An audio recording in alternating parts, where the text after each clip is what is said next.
sometimes you think that Bitcoin is bad because you think it's a currency, but did you know it's actually, we think of it as a property, not a currency, right? Someone will say, Bitcoin is bad because it's bad for because it's a currency and I like the US dollar and so I don't like Bitcoin. Remember Donald Trump said that once. I like the US dollar, I don't like Bitcoin. The response is not, you're not smart enough, right? The response is, don't say, if you were smarter, you wouldn't say that. Don't say that. The response is, well, actually, I understand why you would say that. Other people have been led to believe it's a currency because of the phrase cryptocurrency. But in fact, we've come to see that it's actually a property and it's been designated as a property by the IRS. So it's a digital gold superior to gold in every way. And if you like gold, you might like Bitcoin a bit better than gold, but it is not a threat to the country or to the currency. Now, that might not persuade the person that was against Bitcoin, but the 500,000 people that read the comment will look at it, and maybe 10% of them would be persuaded. And if you flip 10% of 500,000 people, you just got 50,000 new comments by being polite and respectful and constructive and not confrontational, but just engaging. Now, some people won't even let you engage that much, right? I mean, and you have to judge that. The ideal thing to do, though, is to engage in a technical, constructive fashion to educate, while you empathize. Like, I empathize with you. You want to help the world, and you think that Bitcoin is bad because someone is taking advantage of someone here. But, Bitcoin is actually good because of this and this and this and this, and this will help the world and help you achieve your mission.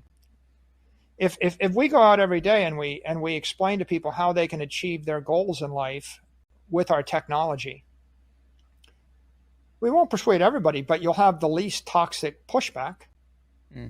Do you think, what's your thoughts about the growing number of people who, for example, have something against property? So, I mean, Mark Moss and I wrote this thing here as an answer to kind of the collectivist ideology, and I mean, communism in a phrase obviously was summed up as the abolition of private property. So there seems to be a growing number of people who, want people to own nothing and be happy. I think that I don't think it's that constructive to attack powerful entity, like attacking the World Bank or attacking the IMF or attacking the World Economic Forum. I don't think it's that constructive because they don't think that they're against anything. They think they're trying to help.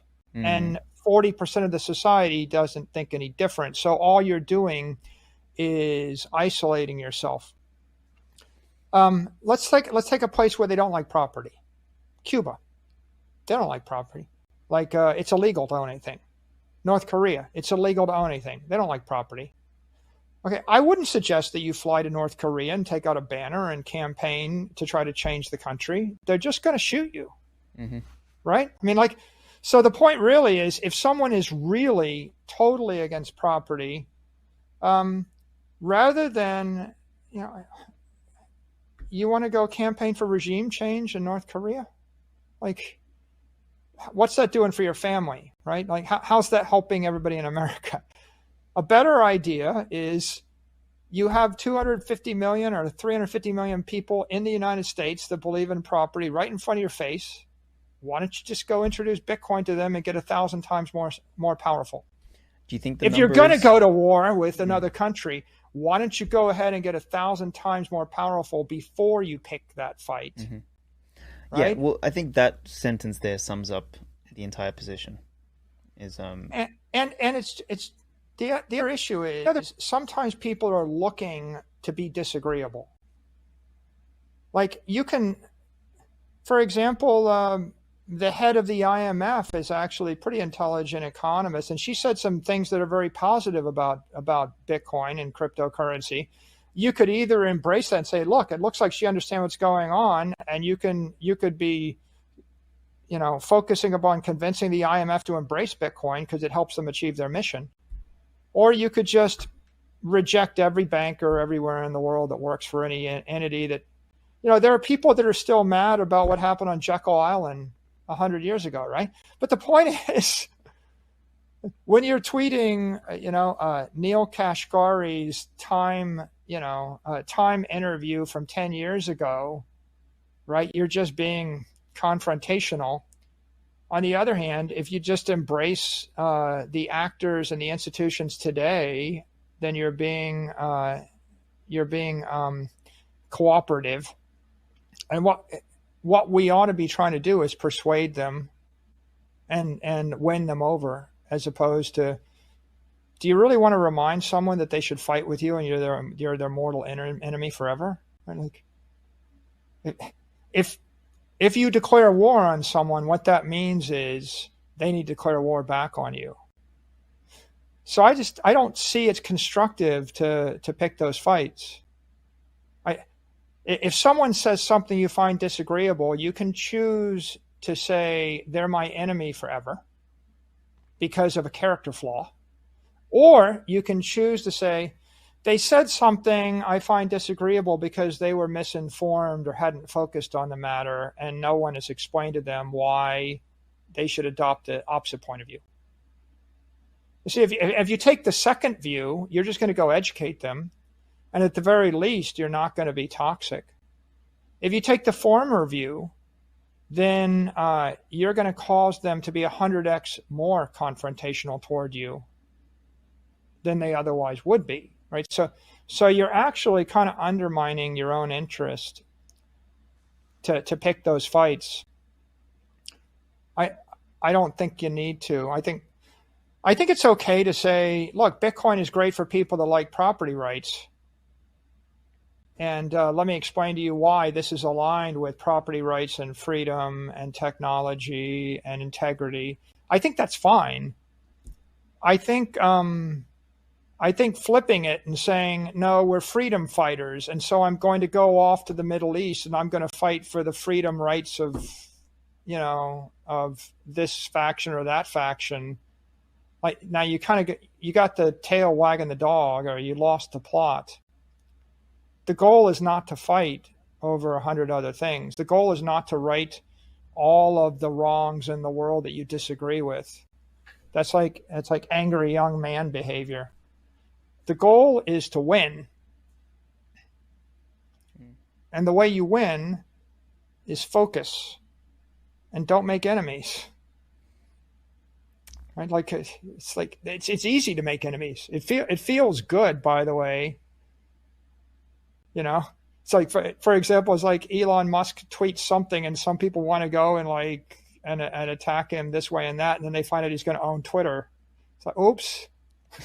like the thing that I find really amusing is people will go and engage in a massive ad hominem attack on an individual where they just disparage their character and everything else because they said something that the person disagreed with, and then they forget it, and 3 months later they want to go and engage with that same person or get their help. And I think